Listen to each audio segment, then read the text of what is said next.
So for the first step of the recipe, we're gonna have to soak our red beans overnight, remembering to wash them twice before soaking them. Soak them in plenty of water because we're gonna use the same water to start the cooking process. As it starts to boil, remember to keep removing the foam that appears on the surface. Yes, you're gonna have to repeat this process every now and then. And this recipe takes quite a while to make, so if you're not really using my sugar-free option here, I would recommend you to go buy the Anko in your closest Asian marketplace or store, because if you're gonna add sugar, they sell it pretty much done and a very good quality anywhere. And to make sure that your recipe is done, every now and then pick up one bean, and if it's squeezing very easily, it is done. And we're gonna drain the simmer liquid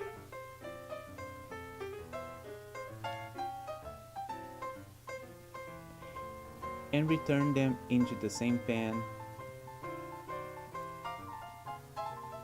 cooking them in medium heat until all the liquid that's gonna come out of it is dry.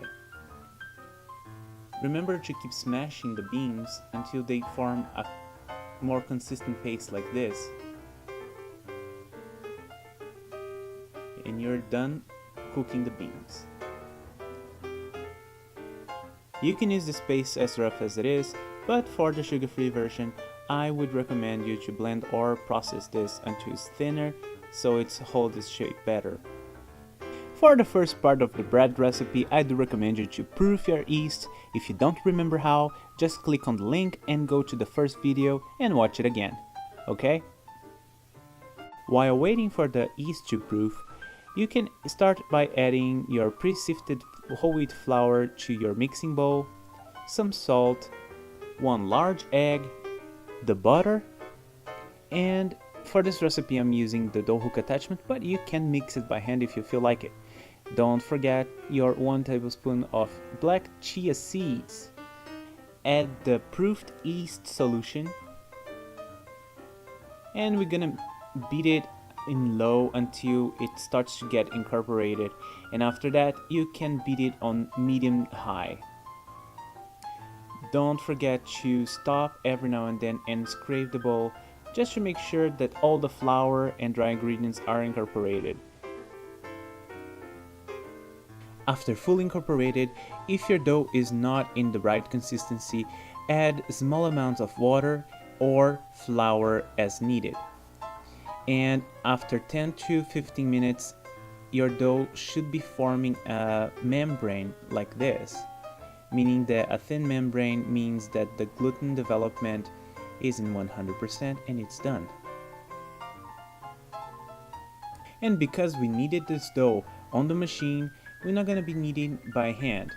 Just flour the surface of your work area just to actually remove completely the dough from the bowl and form a ball.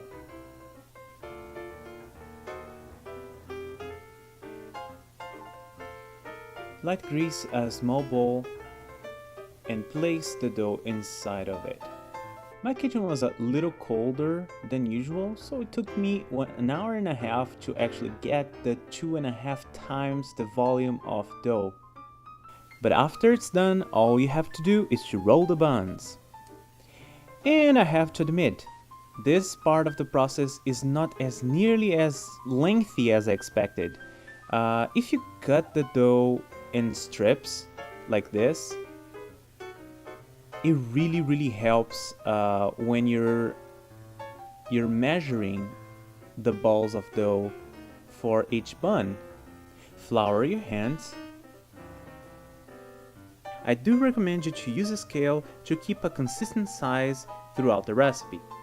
But if you don't have a scale or don't really care about keeping them all the same size, the dough ball is around the size of a golf ball.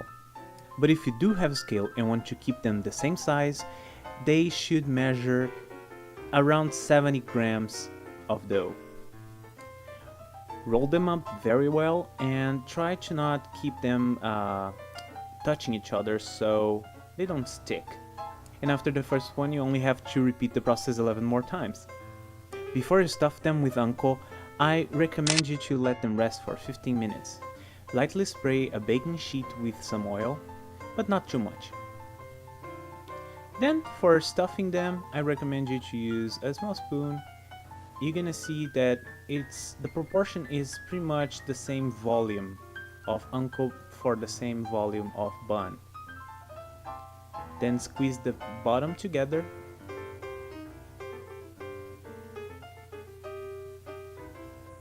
Pinch and flatten out. And that's your bottom. And then squeeze them right in the center. These buns come in several different shapes and forms, but my favorite form is the one that has a hole in the middle. So for that, we're gonna use ice cream scoop. Is probably the most handy tool that you have. Lightly flour the surface and then squeeze right in the center of the bun all the way to the baking sheet and then wiggle a little. And yes, you are making a hole right in the center and making sure that it's sealed both sides.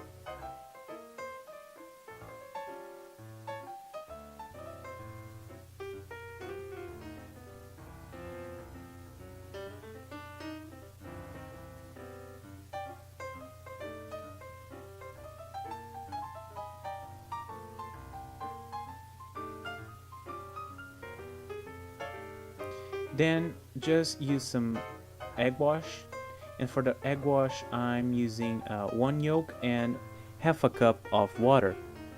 And then we're gonna let them go through bulk fermentation for 45 minutes, and then we're gonna bake them from 12 to 15 minutes at 375 degrees Fahrenheit or 109 degrees Celsius. Be careful, they're gonna be very hot when you take them out.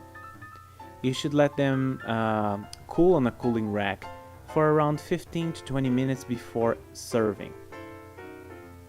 I do recommend that after they are room temperature, you keep them in an airtight container inside the fridge. And then you're done! You made the super Anpan. Yes, the chia seeds are very nutritious, and also as a sweet option, this bread, because it doesn't have any sugar added to the unko, is very healthy.